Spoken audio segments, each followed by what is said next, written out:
AfricaMed, c'est mettre en place des ponts pour lier les continents et connecter les acteurs économiques ainsi que les opportunités et les possibilités de développement communes.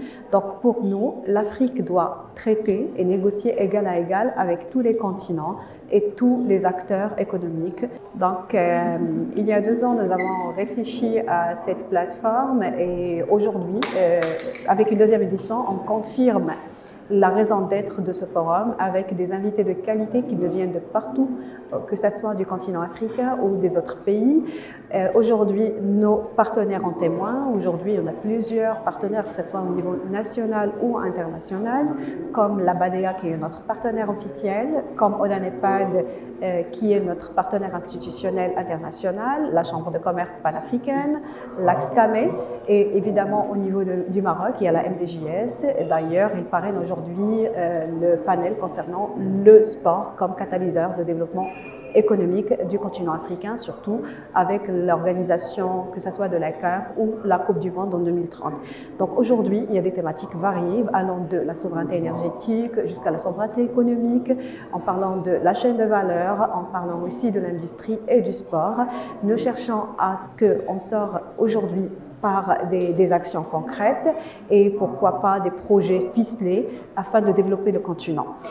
Un événement majeur aussi de cette édition, c'est le lancement du club AfricaMed Business Forum qui va réunir tous les habitués et pour que la connexion ne se limite pas au temps de l'édition, mais qui continue d'une édition à une autre, tout en élaborant et collaborant ensemble afin d'assurer le développement de notre continent. Merci. Nous sommes aujourd'hui à AfricaMed Forum, dans sa 2e édition. La première édition étant passée à Tanger. Donc, contente de faire part aujourd'hui de la 2e édition de AfricaMed à Casablanca. Ici. Je suis honorée de prendre part lors de cet événement, d'avoir la parole également. Nous sommes ici aujourd'hui pour dire que l'Afrique, c'est un continent en mouvement, un continent riche, pas uniquement par ses énergies minières, mais aussi par son énergie humaine. L'Afrique doit compter sur ses ressources et ne doit pas compter sur les aides publiques ou les aides internationales qui sont à la base nos propres ressources. Donc l'Afrique doit se nourrir par ses propres richesses et à travers ses propres richesses, qui est ses propres jeunes, qui sont prêts à accompagner le développement de l'Afrique. Relations Nord-Sud, relations Sud-Sud, mais on reste tous des Africains dans notre Afrique. Aujourd'hui, c'est une occasion aussi de dire que le public et le privé doivent faire front pour le développement du continent africain, mais on doit le faire à notre façon. Et on doit le faire à l'africaine.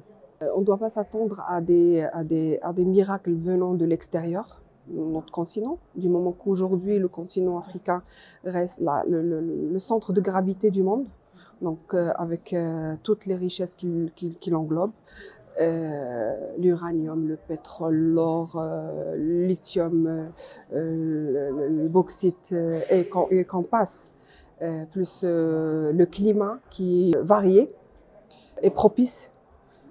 On peut nous dire que nous devons au moins garantir l'autosatisfaction en termes de nourriture, en termes de produits, en termes de textiles.